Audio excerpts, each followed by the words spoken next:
प्रधानमंत्री नरेंद्र मोदी ने 14 दिसंबर 2024 को संविधान के 75 वर्ष की गौरवशाली यात्रा पर चर्चा में भाग लेते हुए संविधान संशोधन, कांग्रेस, महिलाओं के उत्थान को लेकर चर्चा की है। अपने भाषण के दौरान पीएम मोदी ने 11 संकल्प गिनाए।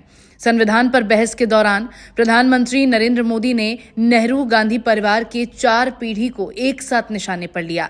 मोदी ने पंडित नेहरू से लेकर राहुल गांधी तक पर बयानों के कई तीर चलाए हैं। उन्होंने संविधान संशोधन को लेकर जहां पंडित नेहरू पर हमला बोला, वहीं अध्यादेश फाड़े जाने को लेकर राहुल गांधी की घेराबंदी भी की। प्रधानमंत्री नरेंद्र मोदी ने भाषण के करीब 20 मिनट बीत जाने के बाद पंडित नेहरू को निशाने पर लिया। उन्होंने कहा कि पंडित नेहरू का अपना संविधान चलता था और वो अपने तरीके से काम करते थे।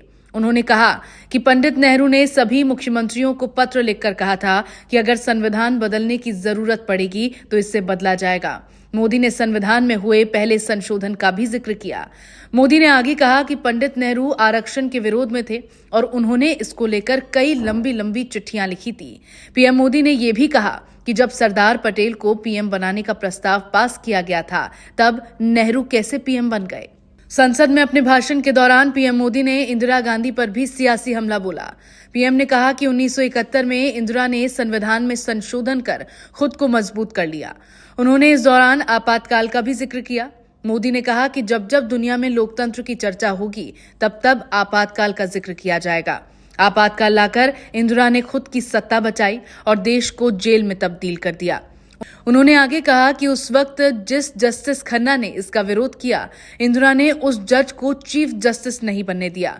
पीएम ने अपने भाषण में कहा कि इंदिरा ने ऐसे कानून बनाए जिससे पीएम पर मुकदमा भी दर्ज न हो सके। संसद में नरेंद्र मोदी राजीव गांधी पर भी खूब बोले। उन्होंने कहा कि जो खून मां के मुंह में लगा था, उसे बेटे ने भी बरकरार रखा। राजीव गांधी के वक्त देश में महिलाओं के अधिकार को कुचला गया। पीएम मोदी ने आगे कहा कि राजीव गांधी ने उस वक्त ओबीसी आरक्षण का विरोध किया था। उस वक्त अगर आरक्षण लागू हुआ होता तो देश में आज कई ओबीसी अफसर होते। मोदी ने अपने भाषण में सोनिया गांधी और राहुल गांधी को भी रडार पर रखा।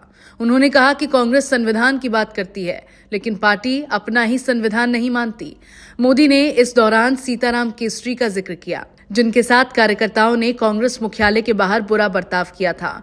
मोदी ने आगे कहा कि जब 2004 में मनमोहन सिंह की सरकार बनी तो गैर संवैधानिक तरीके से एक व्यक्ति को पीएमओ के ऊपर बैठा दिया गया। उन्होंने मनमोहन के एक बयान के जरिए सोनिया पर निशाना साधा। मोदी ने अध्यादेश फाड़े जाने को लेकर राहुल गांधी पर हमला बोला। मोदी ने कहा कि चुनी हुई सरकार का अध्यादेश फाड़ना घोर पाप है।